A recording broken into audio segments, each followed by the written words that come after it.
Tuhan, selamat bertemu dalam kasih Tuhan. Ya, 3 bulan sudah saya baru kemari lagi. Saya bersyukur oleh anugerah Tuhan kita boleh bertemu kembali. Saudara yang kasih, beberapa waktu yang lalu kita mendengar berita bagaimana seorang yang baru pulang dari bank, dia bawa uang untuk THR karyawannya, kemudian ban mobil kempes, dan ketika dia sedang tambal ban, uang yang diambil dari bank ternyata ada perampok yang ambil, dan ketika dia hendak melawan dia ditembak dan mati. Orang ini sudah benar, saudara. Dia keluar dari bank, ban mobil kempes, dia cari tempat yang aman untuk ganti ban.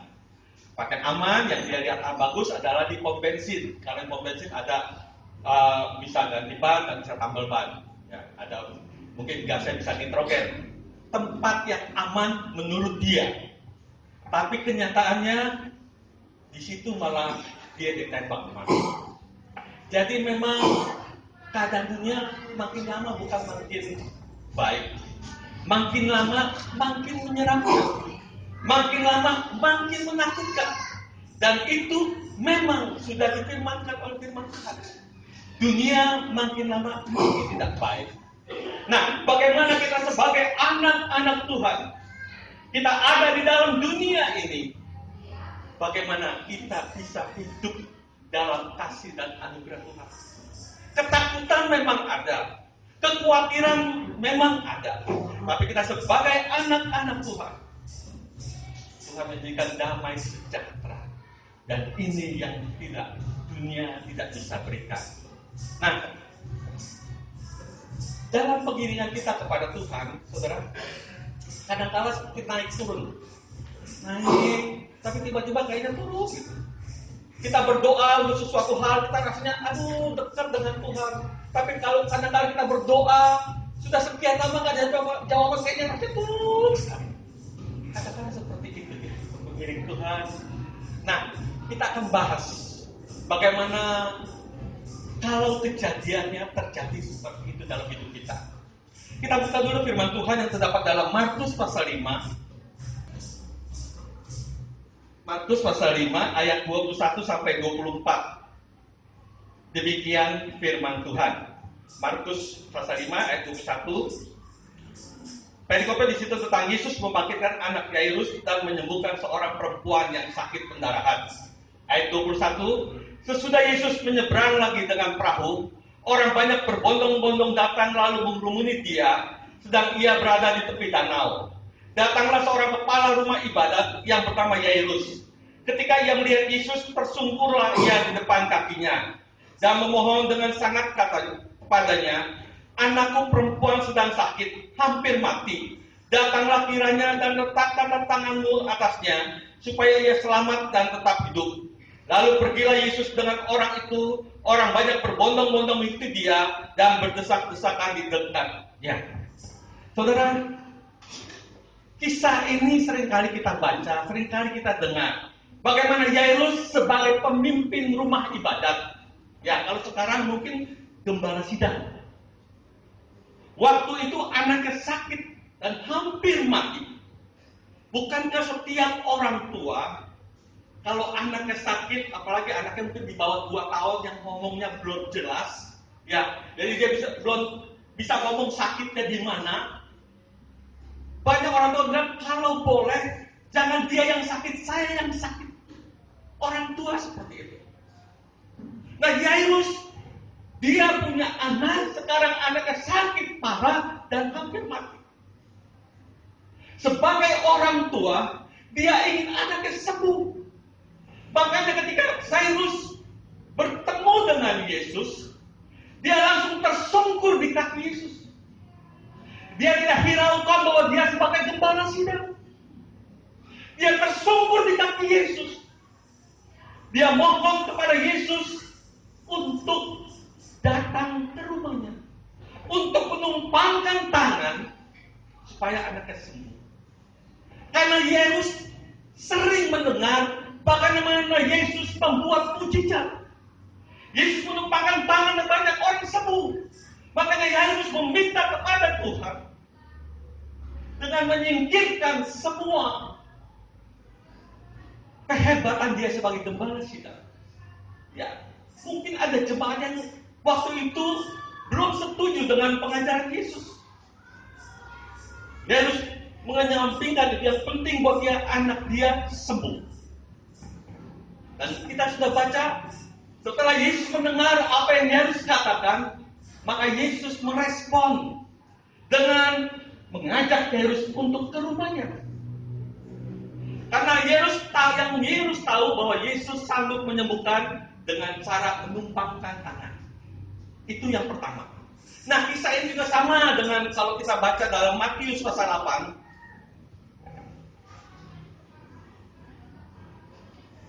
Matius pasal 8 ayat 5 sampai 10.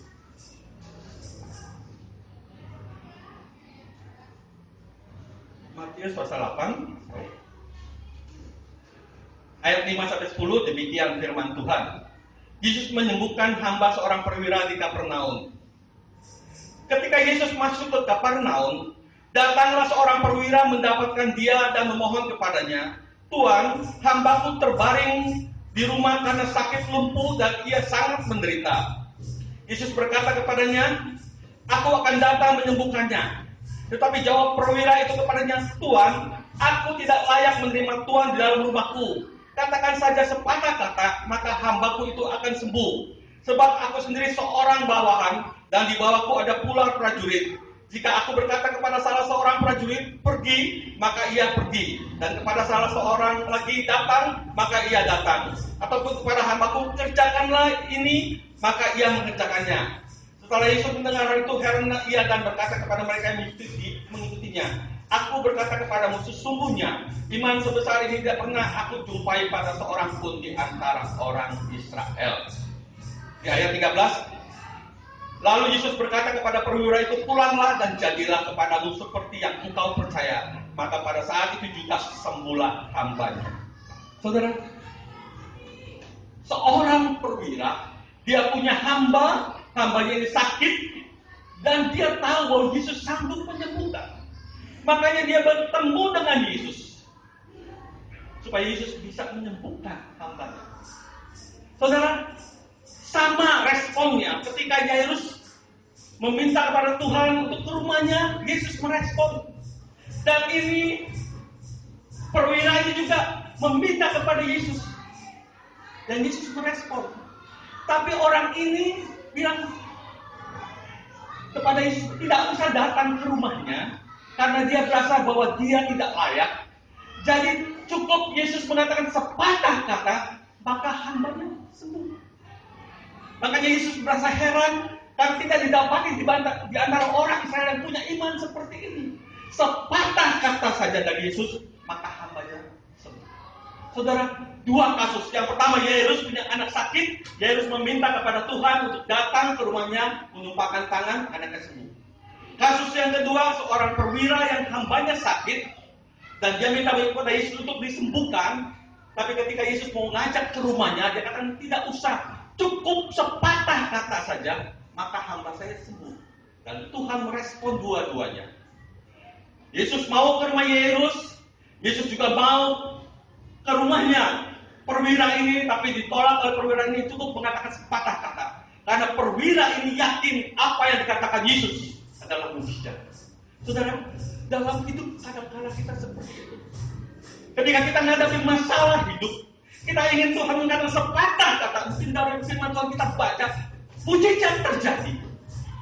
Tapi kadang-kala kita juga berdoa dan kita minta hamba Tuhan untuk datang menumpangkan tangan. Mujizat memang terjadi. Jadi caranya berbeda-beda. Ya, yang satu datang ke rumah tumpangin tangan, yang satu mau ditumpang tangan nggak usah, cukup sepatah kata. Yang penting di sini adalah terjadi mujizat. Buat Yairus terjadi mujizat, buat perwira ini terjadi mujizat. Makanya kalau ada orang yang kesaksian, ya, tentang masalah hidup yang dia hadapi, kadang-kala kita juga, kok saya tidak seperti itu ya, kok dia enaknya dijawabnya. Kadang-kala kita seperti itu, pengennya seperti itu. Tetapi firman Tuhan menjelaskan, Mungkin kasusnya hampir mirip, tapi jawabannya berbeda-beda. Bagaimana Tuhan menjawab. Nah, kadang-kadang sebagai orang Kristen, yang kita bahas cara sembuhnya, bukan bagaimana mujizat Tuhan terjadi. Wah, harus topang tangan, harus ini. Tidak. Caranya itu tidak penting. Yang penting Yesus berkarya, nama Tuhan dimuliakan. Ya. Nah, sekarang kita balik lagi ke Markus pasal 5. Kita bahas maksud Markus pasal 5 ini. Saudara, dalam Markus pasal 5 ini Yesus mau ke rumah Yairus. Banyak orang yang mengikuti Yesus. Berdesak-desakan, tiba-tiba di jalan Yesus berasa ada kuasa yang keluar dari tubuhnya. Dan ketika Yesus bertanya, semua murid bilang, ya kami tidak tahu karena orang begitu banyak. Tapi ada seorang perempuan yang maju ke depan, dia katakan, dia ungkapkan bahwa dia sakit meleleh darah 12 tahun dan sembuh. Dan Yesus berbincang-bincang dengan orang yang sembuh dari meleleh darah. Saudara, Yairus imannya menjadi kuat ketika dia bicara sama Yesus dan Yesus mau ke rumahnya. Tapi dalam perjalanannya Yesus tidak cepat-cepat, malah ada orang yang Yesus ajak ngobrol karena orang ini mendapat mujizat. Yairus mungkin sudah imannya meningkat karena Yesus mau ke rumahnya. Tapi tiba-tiba ada orang yang datang ngajak ngobrol dan Yesus berlambat-lambat, sedangkan anaknya sedang sakit parah. Tapi di satu pihak Yairus juga melihat, waduh, dijamah saja jubah Yesus sembuh. Imannya naik lagi, saudara. Jadi imannya naik, tapi karena Yesus berlambat-lambat turun. Tapi ketika dilihat orang itu sembuh, naik lagi. Dia yakin anaknya sembuh. Itu yang kadang-kadang terjadi dalam hidup kita. Kadang-kadang kita naik, kuat, tapi seperti itu turun sampai dasar, bahkan lebih dari dasar. Tapi kadang-kadang naik lagi. Saudara, Yairus menghadapi dilema seperti ini. Mungkin juga saudara dan saya menghadapi dilema seperti ini. Nah, apa yang Tuhan lakukan ketika Tuhan melihat kejadian seperti ini? Kita baca dulu dalam ayat yang berikutnya, 35 sampai 43. Ya. 35 sampai 43, demikian firman Tuhan. Ketika Yesus masih berbicara, datanglah seorang dari keluarga kepala rumah ibadat itu dan berkata, anakmu sudah mati, apa perlunya lagi engkau menyusah-nyusahkan guru? Tapi Yesus tidak menghiraukan perkataan mereka dan berkata kepada kepala rumah ibadat, jangan takut, percaya saja. Lalu Yesus tidak memperbolehkan seorang pun ikut serta kecuali Petrus, Yakobus dan Yohanes saudara Yakobus. Mereka tiba di rumah kepala rumah ibadat dan di sana dilihatnya orang-orang ribut, menangis dan meratap dengan suara nyaring. Sesudahnya masuk, dia berkata kepada orang-orang itu, mengapa kamu ribut dan menangis? Anak ini tidak mati tetapi tidur. Tetapi mereka mentertawakan dia. Maka diusirnya semua orang itu, lalu dibawanya ayah dan ibu anak itu, dan mereka yang bersama-sama dengan dia masuk ke kamar anak itu. Lalu dipegangnya tangan anak itu, katanya, Talita kum, yang berarti, hai anak, aku berkata kepadamu, bangunlah. Seketika itu juga anak itu bangkit berdiri dan berjalan, sebab umurnya sudah 12 tahun. Semua orang yang berhadir sangat takjub. Dengan sangat ia berpesan kepada mereka supaya jangan seorang pun mengetahui hal itu. Lalu ia menyuruh mereka memberi anak itu makan. Saudara, Yairus imannya sudah bangkit lagi. Karena dia lihat Yesus sangat berkuasa. Orang yang menjaman jubahnya sembuh. Sakit mulai 12 tahun sembuh. Dan dia sangat yakin bahwa anaknya pasti sembuh. Tapi ternyata saudara, Yesus masih berbincang-bincang dengan perempuan itu. Datang orang-orang dari keluarga Yairus. Memberi kabar yang sangat membuat Yairus jatuh. Kenapa? Karena mereka katakan, anakku sudah mati. Udah gak usah repot-repotin guru. Bukankah dalam hidup kadang-kadang kita naik, tapi tiba-tiba turun. Yairus sudah senang karena dia memang Yesus penuh dengan mujizat. Tapi tiba-tiba hancur karena dia mendengar berita anak yang sudah mati. Dan Yesus melihat ini. Yesus melihat situasi ini. Yairus harus cepat-cepat ditangani. Makanya kita baca lagi ya, supaya jelas. Di ayat yang ke-36.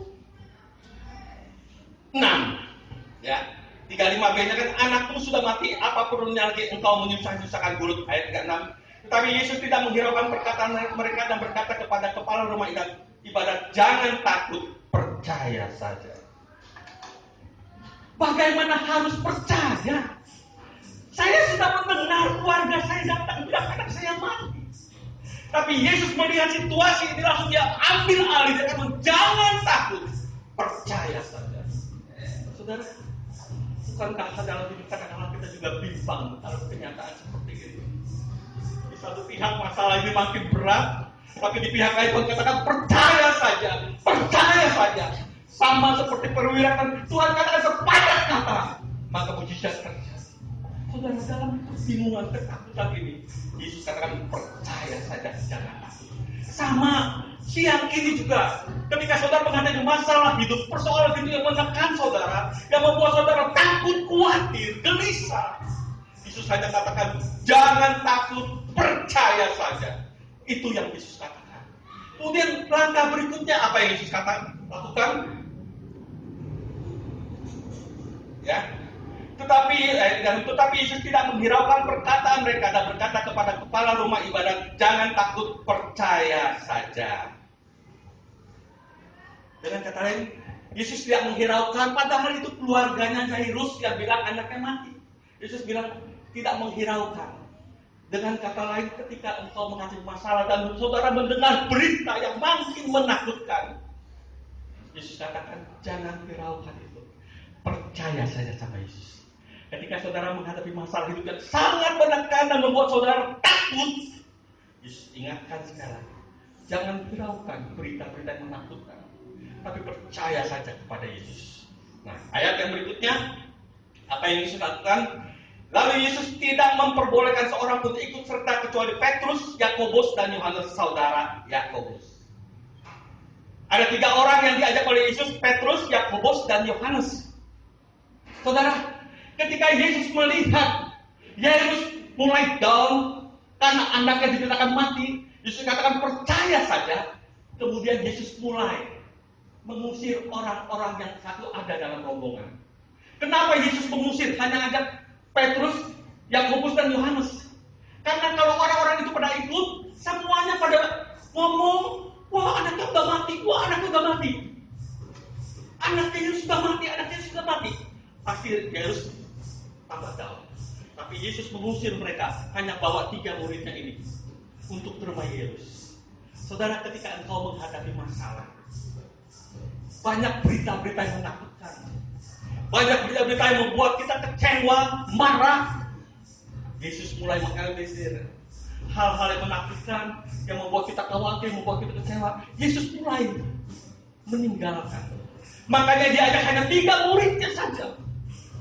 Jadi ketika engkau menghadapi masalah hidup yang menekan engkau, yang membuat engkau takut, khawatir, gelisah, mulai singkirkan hal-hal yang membuat engkau menjadi khawatir.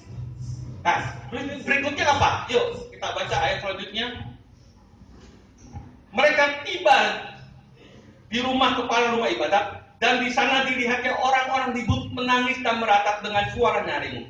Sesudah ia masuk, ia berkata kepada orang-orang itu, mengapa kamu ribut dan menangis?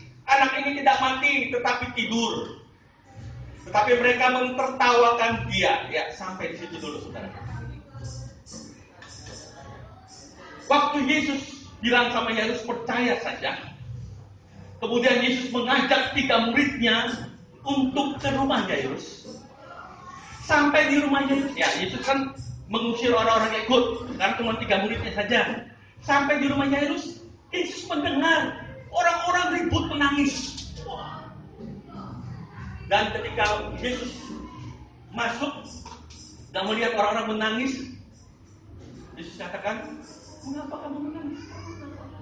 Anak ini tidak mati, anak ini tidur. Kita sudah baca bagaimana mereka mereka tertawa. Saudara, aneh saudara. Dalam masa berkabung, tiba-tiba bisa ketawa. Saudara, karena mereka ini adalah orang-orang bayaran. Jadi ada tradisi di sana, kalau ada yang mati, nanti didatangkan orang-orang yang disuruh nangis. Supaya seolah-olah itu sedih dengan keluarga yang ditinggalkan. Makanya ketika Yesus mengatakan, anak ini tidak mati, anak ini tidur, mereka tertawa. Karena memang mereka tidak terbeban dengan kematian. Yang mereka tahu, mereka itu nangis dan pulang dibayar. Itu yang terjadi. Saudara, bukankah dalam hidup ini kadang-kadang ketika kita menghadapi masalah, banyak orang seolah memberi nasihat, memberi masukan, tapi mereka sebenarnya tidak terbeban dengan apa yang kita alami.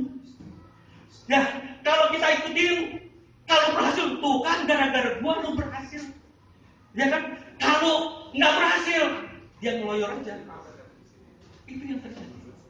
Nah, Yesus tahu hal seperti itu. Makanya ketika Yesus datang, Yesus bilang, anak ini tidur tidak mati, mereka tertawa. Jadi jangan heran ketika kau menghadapi masalah, ketika kau ada problema hidup, banyak orang yang mentertawakan engkau, yang kelihatannya mereka empati pada saudara. Jangan heran. Dan itu memang sudah ada dan tercatat dalam Alkitab. Saudara, apa lagi yang terjadi? Kita baca ayat selanjutnya tadi. Maka diusirnya semua orang itu, lalu dibawanya ayah dan ibu anak itu, dan mereka yang bersama-sama dengan dia masuk kamar anak itu. Kemudian Yesus mengusir lagi orang-orang bayaran ini, yang dibawa ibunya, ayahnya anak ini, kemudian ketiga muridnya, untuk membuat mujizat. Dengan kata lain, ketika engkau menghadapi masalah hidup, mulai singkirkan suara-suara sumbang yang membuat saudara dan saya makin takut. Maka di dalam Kolose 3 ayat 2, pikirkan tentang hal-hal yang di atas. Bagaimana Kristus sanggup mengubah segalanya. Demikian juga dalam Filipi 4 ayat 8, pikirkan hal-hal yang positif. Ketika menghadapi masalah, pikirkan bahwa Yesus sanggup, bahwa Yesus sanggup. Itu yang terjadi. Saudara, Tuhan ingatkan kepada saudara dan saya, dalam perjalanan hidup kita, kadang-kala naik, kadang-kala turun. Tapi ketika engkau turun, Yesus tahu situasi itu. Maka dia katakan, jangan takut, percaya saja. Dan Yesus mulai menyingkirkan apa-apa yang menjadi bebanmu. Saudara juga diminta untuk menyingkirkan apa-apa yang membuat engkau takut dan gelisah. Dan mungkin juga orang-orang terdekat yang membuat engkau makin takut. Dan bersama Yesus raih kemenangan, raih mujizat. Karena saudara bisa melakukan hal ini. Mujizat Tuhan bisa terjadi dalam hidupmu kalau engkau yakin dengan karakter Yesus. Kalau engkau yakin dengan sifat Yesus. Ada beberapa sifat Yesus yang saya catat di sini. Yang pertama adalah setia. Kalau saudara baca dalam 1 Korintus 1 ayat 9, 1 Korintus 1 ayat 9, Allah yang memanggil kamu kepada persekutuan dengan anaknya Yesus Kristus Tuhan kita adalah setia. Ingat bahwa Yesus setia. Apapun masalah hidupmu, dan mungkin kau berasa sudah jauh meninggalkan Yesus, Dia tetap setia mengasihi saudara dan saya. Dalam 2 Timotius pasal 2, 2 Timotius pasal 2 ayat 13. Demikian firman Tuhan, jika kita tidak setia, Dia tetap setia, karena Dia tidak dapat menyangkal dirinya. Seandainya saudara, Tuhan mana mau mengampuni saya sudah meninggalkan Dia. Firman Tuhan katakan, Dia tetap setia mengasihi saudara. Amin saudara. Jadi kalau saudara menghadapi masalah hidup, ingat sifat Yesus. Dia setia.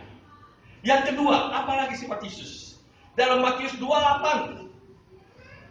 Matius 28 ayat yang ke-20.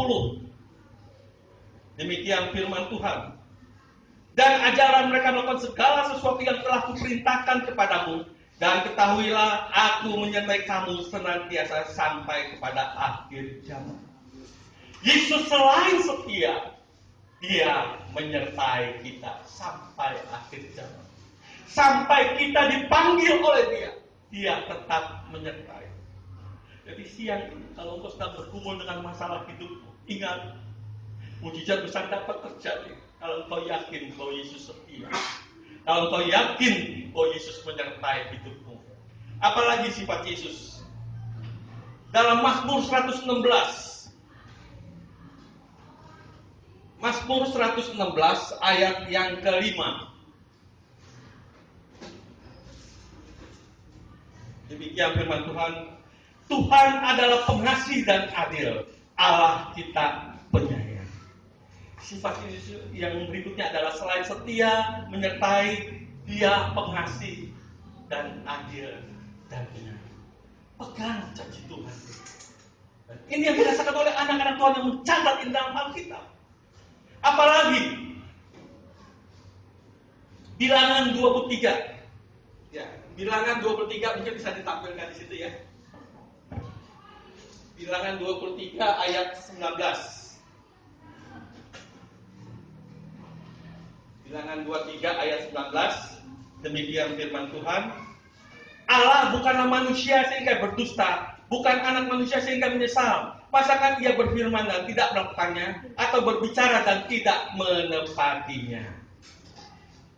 Saudara, sifat Yesus yang berikutnya, dia pegang janji. Selain setia, dia menyertai, dia pengasih, adil dan penyayang, dia pegang janji.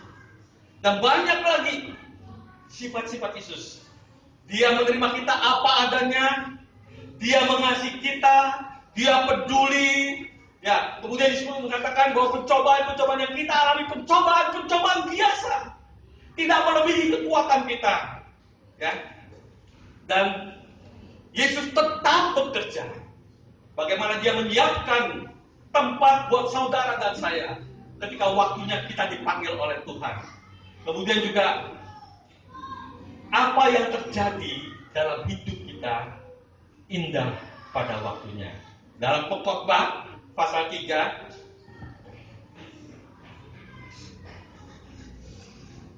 Pengkhotbah pasal 3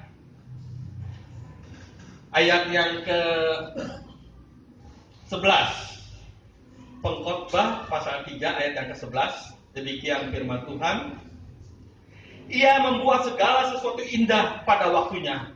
Bahkan ia memberikan kekekalan dalam hati mereka. Tapi manusia tidak dapat menyelesaikan pekerjaan yang dilakukan Allah dari awal sampai akhir.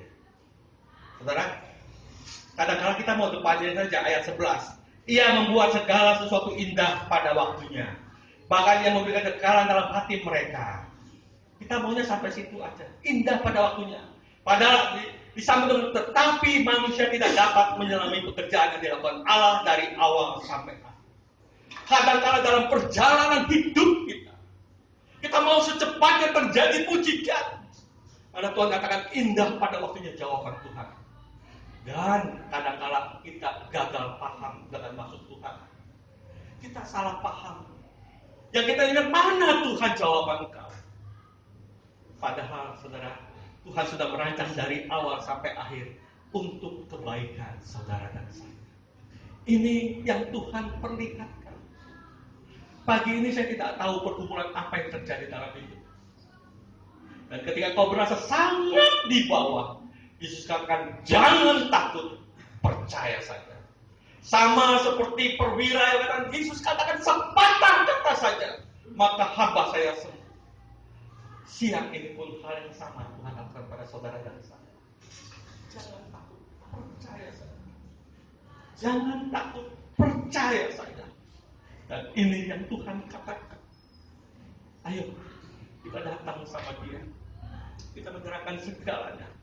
Karena kita tahu segalanya indah pada waktunya. Dan persoalan-persoalan yang kita hadapi tidak akan melebihi kekuatan kita. Dan kita yakin Dia setia, Dia menyayangi, Dia peduli, Dia pegang janji. Dia harus kita pegang erat.